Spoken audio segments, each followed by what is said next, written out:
Hello everyone, class 6 के सभी बच्चों को आज हम लोग भूगोल पढ़ेंगे क्लास 6 का। ठीक है, तो देखो सौरमंडल ये पार्ट 3 होगा। इसमें हम लोग क्या क्या करने वाले हैं। तो सबसे पहले हम लोग क्षुद्र ग्रह करेंगे जो कि इस चैप्टर में है। तो क्षुद्र ग्रह के बारे में हम लोग जानेंगे कि क्षुद्र ग्रह आखिर क्या होता है, किसके पेटी में घूमता है, कौन सा क्षुद्र ग्रह सूर्य के सबसे नज़दीक में है और कौन सा चमकीला है, और कुछ कुछ जो भी बेसिक चीज़ें होगा क्षुद्र ग्रह के बारे में जानेंगे। ठीक है, दूसरा हम लोग पढ़ेंगे उल्कापिंड। क्या पढ़ेंगे? उल्कापिंड। वीडियो बड़ा ना हो जाए इसलिए हम लोग छोटे छोटे टॉपिक लेके पूरा चैप्टर को कंप्लीट करेंगे। उल्कापिंड के बारे में हमें क्या पढ़ना है, उल्कापिंड क्या होता है, सबसे पहले क्या उल्कापिंड क्या होता है, उल्कावृष्टि क्या होता है, ये सारे चीज़ हम लोग यहीं पे कर लेंगे। दूसरा हमारे पास तीसरा टॉपिक बड़ा जो होगा वो होगा ग्रहण। ग्रहण को कर लेंगे। और चौथा टॉपिक होगा तारामंडल। तारामंडल। यही मुख्य रूप से 4 टॉपिक। अगर 5-5 मिनट भी लगता है तो 20 मिनट में ये सारा टॉपिक क्लियर होके ये खत्म हो जाएगा। तारामंडल में हम लोग मुख्य रूप से तारे के समूह के बारे में पढ़ेंगे, जैसे ध्रुव तारा, उर्सा बियर, उर्सा मेजर, ये सब के बारे में हम लोग यहीं पे करेंगे। ठीक है, तो चलो हम लोग एक एक करके शुरू करते हैं। एक एक करके हम लोग शुरू करते हैं। सबसे पहले हम लोग शुरू करते हैं क्षुद्र ग्रह। क्षुद्र ग्रह, ठीक है। क्षुद्र ग्रह क्या होता है तो याद रखना है, क्षुद्र ग्रह भी एक प्रकार का ग्रह है जो पूर्ण रूप से विकसित नहीं हुआ, लेकिन ये सूर्य के चारों ओर चक्कर लगाता है और ये छोटे छोटे होते हैं, ग्रह के तुलना में काफ़ी छोटा होता है। तो याद रखना कि सूर्य ग्रह जो है वो मंगल और बृहस्पति दोनों के बीच के रास्ते में चलता है, दोनों के बीच की पेटी में चलता है। तो ये हो गया बृहस्पति। ठीक है, ग्रह के बारे में आपको आकृति पूरा बताए थे। तो ये मंगल बृहस्पति, इसके बीच में क्या होता है, ये जो है ये सारे जो दिख रहा है आपको यही क्षुद्र ग्रह होता है। क्या होता है? क्षुद्र ग्रह। अगर आप पिक्चर फोटो बनाना चाहते हो तो बना लो। मंगल और बृहस्पति की कक्षा के बीच में क्या पाया जाता है? क्षुद्र ग्रह। ठीक है, ये भी क्या होता है? एक ठोस चट्टानों का बना है। किसका? ठोस चट्टानों का बना है, ना कि ये कुछ ऐसे वैसे है। ये क्या है? ग्रह का छोटा रूप है। क्या बोल सकते हैं? छोटा रूप है। ये भी मुख्य रूप से ग्रह ही है। ग्रह जिस चीज़ से बना होता है ये भी उसी चीज़ से बना होता है, लेकिन ये संकलित होकर बड़ा नहीं बन पाया, तो ये ग्रह का एक छोटा रूप है। ठीक है, जो हमारे सौर मंडल के सबसे नज़दीक में पाया जाता है क्षुद्र ग्रह, उसका नाम है फोरविस्टा। क्या नाम है? फोरविस्टा। याद रखना है, फोरविस्टा। और सबसे चमकीले क्षुद्र ग्रह का नाम क्या है? जो सबसे चमकीला है, सबसे चमकीला क्षुद्र ग्रह का नाम है सीरस। सीरस, ये पॉइंट यहाँ से याद रखना है। मात्र क्षुद्र ग्रह। क्षुद्र ग्रह क्या होता है? ठोस चट्टान होते हैं, ग्रह के छोटे रूप होते हैं। सौरमंडल में मुख्य रूप से सौरमंडल के सबसे नज़दीक में जो है उसका नाम होता है विस्टा। ठीक है, और सीरस जो सबसे ज़्यादा चमकीला है, चमकीला क्षुद्र ग्रह। सबसे ज़्यादा चमकीला क्षुद्र ग्रह का नाम क्या है? सीरस। तो ये चीज़ आपको याद रखना है। ये तो एक पॉइंट याद रहा, क्षुद्र ग्रह कंप्लीट समझे, यहीं पे है। और क्षुद्र ग्रह किन दो कक्षाओं के बीच में होता है? तो याद रखना, मंगल और बृहस्पति। मंगल बृहस्पति की कक्षा के बीच में क्षुद्र ग्रह होता है, यही आपको इसमें याद रखना है। अब दूसरा इसी में हम लोग को क्या करना था, ग्रहण के बारे में या उल्कापिंड। तो सबसे पहले हम लोग उल्कापिंड के बारे में समझते हैं। ठीक है, तो देखो उल्का और एक होता है उल्कापिंड। पिंड, ये क्या होता है? तो याद रखना कि ये भी चट्टान का ही बना होता है। किसका? चट्टान का बना होता है। ठीक है, ये भी सूर्य के चारों ओर चक्कर लगाते हैं। ये सूर्य है, इसके चारों ओर चक्कर लगा रहा होता है। जितने भी उल्कापिंड है सब क्या करता है? चक्कर लगाता है। जब ये पृथ्वी के पास आता है तो पृथ्वी यहाँ पे अगर वो चक्कर लगा रहा है तो तब तक उसका नाम क्या रहता है? उल्का। जब तक ये चक्कर लगा रहा है तब तक इसका नाम क्या होता है? उल्का। और ये क्या है तो बोल देना है कि उल्का क्या होता है। तो याद रखना ये एक खांगोली पिंड है। क्या है? खांगोली पिंड बोल सकते हो, या आकाशीय पिंड है जो चारों ओर चक्कर लगाता है। जब पृथ्वी, मान लो पृथ्वी है, अपनी ही गुरुत्वाकर्षण बल के कारण इसको अपनी ओर खींच लेता है, खींच लिया, और पृथ्वी का अपना क्या है? वायुमंडल है। इस वायुमंडल में जब ये प्रवेश कर जाता है और पृथ्वी पर आके पहुंच जाता है, जब मान लो ये उल्कापिंड था यहाँ पृथ्वी पे आके पहुंच गया, जैसे ही पृथ्वी पर पहुंचा तो इसका नाम हो गया उल्कापिंड। और जब चक्कर लगा रहा था तो उसका नाम क्या होता है? उल्का। और कभी कभी क्या होता है, इस वायुमंडल में जैसे ही प्रवेश करता है तो इसमें आग पकड़ के जलने लगता है। ठीक है, जलने लगता है, जिसके कारण इसको क्या बोलते हैं? शूटिंग स्टार, मतलब टूटता हुआ तारा। टूटता हुआ तारा, आपने मूवी में देखा होगा टूटता हुआ तारा। जैसे मन्नत मांगता होगा, ऐसे जैसे टूटता हुआ तारा दिखता है तो बोलता है मन्नत मांगो। तो वो टूटता हुआ तारा मुख्य रूप से क्या है, तो उल्का है। क्या है, उल्का है, जो कि इसे आग का गोला भी कहा जाता है, आग का गोला। इसका नाम दूसरा क्या है, आग का गोला भी कहा जाता है। उल्का और उल्का पिंड समझ में आया। उल्का क्या होता है, जो चक्कर लगाता है जब वो पृथ्वी अपनी ओर खींच लेता है ग्रेविटेशनल फोर्स से, और जब पृथ्वी से टकरा जाता है तो वो उल्का पिंड होता है। और याद रखना ये 46 किलोमीटर पर सेकेंड के रफ्तार से आता है। ठीक है, कितना की रफ्तार से, 46, लगभग 46 किलोमीटर पर सेकेंड के रफ्तार से ये पृथ्वी की ओर गिरता है। जब उल्का पिंड पृथ्वी पे टकरा जाता है, बहुत बड़ा गड्ढा खोद देता है, उस गड्ढा को बोलते हैं क्रेटर। क्या बोलते हैं, क्रेटर। और इसमें जब जब जैसे यहाँ पे मान लो एक पृथ्वी एक बड़ा सा उल्का पिंड गिरा, तो यहाँ पे ऐसे गड्ढा हो गया। इस गड्ढा में कुछ साल होते होते बारिश होगा, बारिश से पानी भर जाता है, तो इस प्रकार जो बनता है उसे बोलते हैं क्रेटर झील, क्रेटर झील। और जब उल्का का देखा गया कि उल्का जो गिरा उसमें मुख्य रूप से क्या होता है, तो निकेल और निकेल और प्लस आयरन, इसी की मात्रा देखा गया कि अधिक मात्रा में होता है, निकेल और आयरन का। समझ में आया, उल्का पिंड समझ में आया। कोई दिक्कत, अगर कोई दिक्कत है तो कमेंट में बताना। कभी पूछे उल्का और उल्का पिंड क्या होता है, तो बोलना उल्का जब सूर्य के चारों ओर चक्कर लगाए, उल्का पिंड जब पृथ्वी अपनी ग्रेविटेशनल फोर्स से अपने पास खींच ले और पृथ्वी से टकरा जाता है तो उसमें वो उल्का पिंड कहते हैं। और उल्का पिंड की गति कितना होता है, 46 किलोमीटर पर सेकेंड के आसपास लगभग होता है। और इसे आग का गोला भी कहा जाता है, और इसे शूटिंग स्टार या टूटता हुआ तारा भी कहा जाता है, जो फिल्मों में आपने देखा होगा, या आप ऐसे भी हकीकत में भी आप कभी देखते होंगे कि कोई तारा चल रहा है, वो चलता हुआ जो तारा आपको दिखाई दे रहा है वही होता है उल्का पिंड। वो टूट के बाहर निकलता है, वो चलते रहता है और पृथ्वी पे वो गिर जाता है। पृथ्वी से गिरने से पहले वायुमंडल में हमारे पास बहुत सारे गैस होते हैं, उस गैसों से घर्षण होता है, घर्षण के कारण वो जलने लगता है। तो कभी कभी दिखेगा कि आसमान में कुछ चीज़ें जल रहा है, वो क्या जल रहा था, वो उल्का। और जलने के बाद वो राख की तरह पृथ्वी पे गिर जाता है। और कभी कभी इसका जो मात्रा होता है इतना बहुत बड़ा होता है कि ये जलने के बावजूद भी बच जाता है।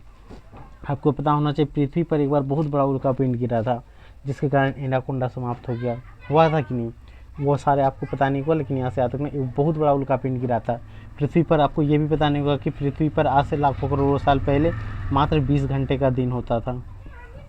बाद में उल्का पिंड गिरा, इसका क्षेत्रफल बड़ा मुड़ा, वो सारे घटनाएं अभी नहीं पढ़ना है, लेकिन बाद में कभी ना कभी आपको मिलेगा। लेकिन आपको यहाँ पर तक उल्का पिंड आपको समझ में आ जाना चाहिए। अगर उल्का पिंड समझ में आ गया तो हम लोग आगे बढ़ते हैं। ठीक है, तो उल्का पिंड दो हो गया। तीसरा हमारे पास क्या था, नक्षत्र मंडल। इसको हम लोग पहले कर लेते हैं, नक्षत्र मंडल। नक्षत्र मंडल मुख्य रूप से क्या है, तो तारों का समूह। इसको क्या बोलते हैं, तारों की समूह। आप आसमान में देखना, रात में दिखेगा कि बहुत सारे तारा एक एक अलग अलग प्रकार के समूह बनाता होगा। जैसे मान लो एक तारा ऐसे है, 3 तारा का समूह देख लो, है कि नहीं, वैसे तारा बनाता है। तो नक्षत्र मंडल जो है अभी तक बोला गया कि ये 68 है। ये किसने दिया डाटा, IAU, इसको क्या बोलते हैं, इंटरनेशनल एस्ट्रोनॉमिक यूनिट, इसी ने बताया कि अभी तक 68 है। और कहीं कहीं 69 भी है, तो आप देख लेना। ठीक है, 68 और 69 भी बताता है। तो तारा एक प्रकार का विशेष आकृति बनाता है, जिसको बोलते हैं ऊसरा, अर्सा मेजर, क्या बोलते हैं, बिग बियर। ये भी एक प्रकार का क्या है, तारा का समूह है। मुख्य रूप से क्या है, तारा का समूह है। तारा का समूह समझ में आया। एक साथ देखना, कभी आपने कभी सुना होगा 7 तारा एक साथ होता है, जिसको बोलते हैं सप्तऋषि तारा। सप्तऋषि तारा का नाम आपने सुना होगा, सप्तऋषि तारा, जिसमें क्या होता है, ऐसे 7 तारा एक साथ होता है कि नहीं, उसी को हम लोग क्या बोलते हैं, सप्तऋषि तारा। उसके बगल में एक तारा होता है ध्रुव तारा, जिसको हमें अभी पढ़ना है। ठीक है, ध्रुव तारा क्या होता है, आसमान में वो हमेशा उत्तर दिशा में दिखता है, उत्तर दिशा में दिखता है। तो प्राचीन काल में जब लोग समुद्र में ट्रेवल करता था, अब उसको रास्ता नहीं दिखाई देता था, तो वो देखता था कि ध्रुव तारा किधर है। अगर ध्रुव तारा पता चल जाता था तो उसे उत्तर दिशा का पता चल जाता। जैसे उत्तर दिशा के और मुंह खड़ा करके देखता था तो उन्हें चारों दिशा का पता चल जाता, क्योंकि उत्तर के साइड में क्या होगा, अगर इधर उत्तर है तो इधर क्या होगा, दक्षिण होगा। और इधर खड़ा होने के बाद लेफ्ट और राइट से इस चीज़ को पता कर लेता था कि हमें किधर जाना है। तो उत्तर दिशा का प्रयोग कौन करता था, नाविक। अभी तो नेविगेशन सिस्टम है कि नहीं, अभी तो नेविगेशन सिस्टम से देख लेता है कि किधर जाना है, वो तो डायरेक्शन सूचना सारी चीज़ देते हैं। तो ये उत्तर ध्रुव तारा समझ में आया। ये आसमान में सबसे चमकीला तारा में से एक है, सबसे चमकीला तारा भी होता है। जो चीज़ हम लिखा रहे हैं वो चीज़ आप नोट करते चलो, आपके पास एक शॉर्ट नोट हो जाएगा। पूरा बुक भी ख़त्म हो जाएगा, मात्र 10 पेज का शॉर्ट नोट हो जाएगा, जिसमें सारे चीज़ रहेंगे। एक बार में सारा 6 क्लास का ज्योग्राफी एक बार में रिवीजन हो जाएगा और अच्छे से समझ में आएगा और उपयोग भी समझ में आएगा। जैसे नेक्स्ट टॉपिक में जाएंगे तो आपको उपयोग भी बताएंगे क्या क्या इसके कारण होता है, ठीक है।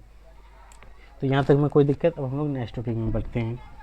नक्षत्र मंडल समझ में आया। तारों के समूह को क्या बोलते हैं? नक्षत्र मंडल। सिंपल, आपको याद रखना है।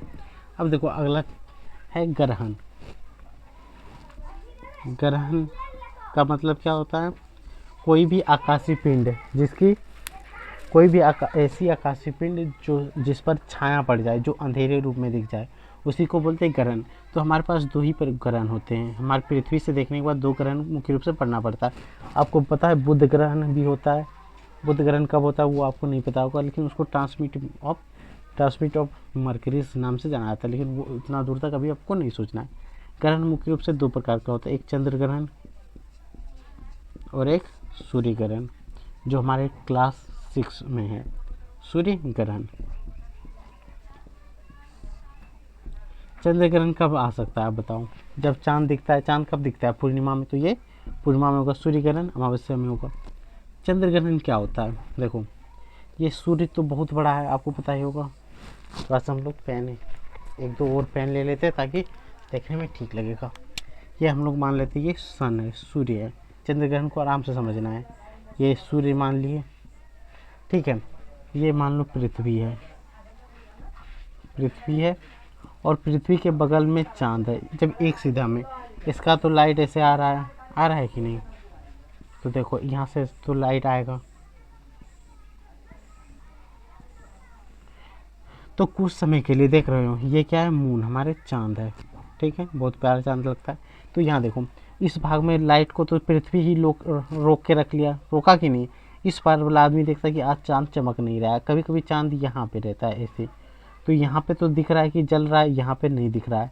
तो इसी स्थिति को क्या बोलते हैं? चंद्र ग्रहण। चंद्र ग्रहण समझ में आया? चंद्र ग्रहण क्या होता है? जब सूर्य और चांद के बीच में पृथ्वी हो तभी क्या होता है? चंद्र ग्रहण। चंद्र ग्रहण कब होगा? जब सूरज और चांद के बीच में क्या होना चाहिए? पृथ्वी। अगर अच्छा लगे तो लाइक और सब्सक्राइब जरूर करना है। तो ये हो गया चंद्र ग्रहण। समझ में आया आपको चंद्र ग्रहण क्या होता है? और इसी में बहुत सारे ऐसे मान्यता है कि चंद्र ग्रहण के समय खाना खराब हो जाता है, जहर बन जाता है, खाने के बाद मर जाता है। ऐसे कहानियाँ हैं जो कि आपने सुना ही होगा। लेकिन चंद्र ग्रहण वास्तविकता यही है कि सूर्य से जाने वाली लाइट, क्योंकि चांद जो है इसके पास प्रकाश है। बताओ आप फर्स्ट शुरू से कर रहे हो तो बता दोगे कि नहीं है। इसके पास प्रकाश है तो बोलोगे नहीं है। कॉल, ठीक है।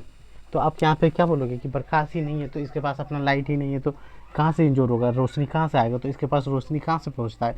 सूरज से। जब पृथ्वी ही इसको ढक लेगा तो ये नहीं दिखने लगता है, और धीरे धीरे जब ये आगे बढ़ता है तो दिखता है। तो दिखता है आधा कट गया है, फिर आधा आधा आधा आधा ऐसे दिखने लगता है। उसी संदर्भ में क्या शब्द दिया गया है? ग्रहण, चंद्र ग्रहण। समझ में?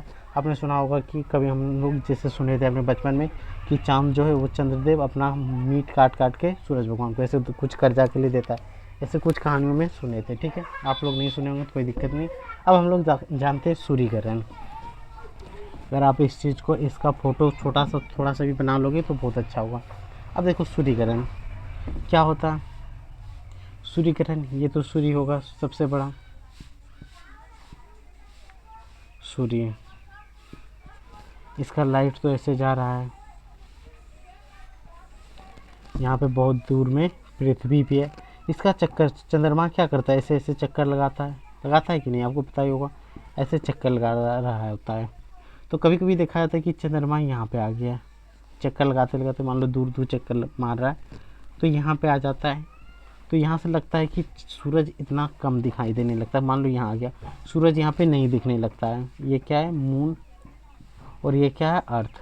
अर्थ मतलब पृथ्वी, धरती हमारी सबसे न्यारी, यही ना।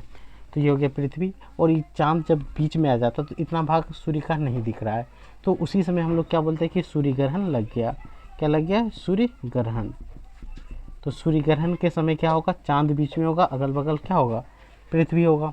और इस समय कोई ऐसा पृथ्वी पर क्या क्या घटना घट सकता है, तो वो सारी चीज़ हम लोग पढ़ेंगे किस में? तो पार्ट 2 में, अध्याय 2 में। अगर चंद्र ग्रहण हो जाए, ठीक है, तो चंद्र ग्रहण के समय पृथ्वी पर क्या क्या होता है, क्या कौन कौन सी प्रक्रिया होती है, वो सारी चीज़ हम लोग उसमें पढ़ेंगे। चंद्र ग्रहण का क्या लाभ है, क्या फ़ायदा है, वो सारे पढ़ेंगे। ये चीज़ आपको समझ में आए। अब कुछ इन दोनों के बारे में जान लेते फैक्ट। चंद्र ग्रहण और सूर्य ग्रहण एक कैलेंडर वर्ष में जो हम लोग यूज करते हैं, हम लोग कौन सा कैलेंडर यूज करते हो, जैसे मेरे घर में है ठाकुर प्रसाद, ऐसे आपके पास भी कोई कैलेंडर होगा। एक कैलेंडर वर्ष में ऐसा माना जाता है कि 7 ग्रहण लगता है। एक साल में कितना ग्रहण लगता है, 7। एक साल में कितना ग्रहण लगता है, 7, जिसमें से 5 या 4 चंद्र ग्रहण के आसपास होता है और जिसमें से 4 या 3 सूर्य ग्रहण होता है, सूर्य ग्रहण होता है। ये याद रहेगा कैलेंडर वर्ष में क्या, एक कैलेंडर वर्ष में लगभग बताया जा रहा है कि 7 ग्रहण लगता है। कितना, 7 ग्रहण लगता है, जिसमें से 5 या 4 चंद्र ग्रहण और 4 या 3 सूर्य ग्रहण होता है। एक सब कितना, तो याद रखना 7। 7 एक कैलेंडर वर्ष में, एक वर्ष में लिख देते हैं, एक वर्ष कैलेंडर वर्ष में, ठीक है। अब देखो चांद के विभिन्न स्वरूप होते हैं जिसकी कलाएं बोलते हैं, ये इस चैप्टर में है ही नहीं, इसीलिए हम लोग यहाँ पे इसको छोड़ के हम लोग नेक्स्ट आगे बढ़ जाते हैं। बस इतना ही था इस चैप्टर में और यहाँ पे ये खत्म हो जाता है। अब बचा क्वेश्चन आंसर, जिसको हम लोग लिखा भी देंगे और यहीं पे बोर्ड में लिखवा भी दूंगा और लिख भी दूंगा, जिससे आपको आसानी हो, लिख भी सकते हो, ठीक है। और जो भी क्लास 6 के हो, आपके दोस्त मित्र जो भी है उसके पास शेयर ज़रूर करना है, ठीक है, ताकि ज़्यादा से ज़्यादा आदमी देखे, ज़्यादा से ज़्यादा लाइक शेयर हो, ताकि हमें मोटिवेशन मिले और आपके लिए हमेशा बनाता रहूँ। तो ये आपको याद रहेगा। तो चलो हम लोग इससे में लास्ट करते हैं और हम लोग नेक्स्ट वीडियो में क्वेश्चन आंसर कर लेंगे, उसके बाद दूसरा चैप्टर स्टार्ट करेंगे और समझ समझ के पढ़ेंगे, ठीक है। तत्काल आप सब्सक्राइब और लाइक करें जल्दी जल्दी से।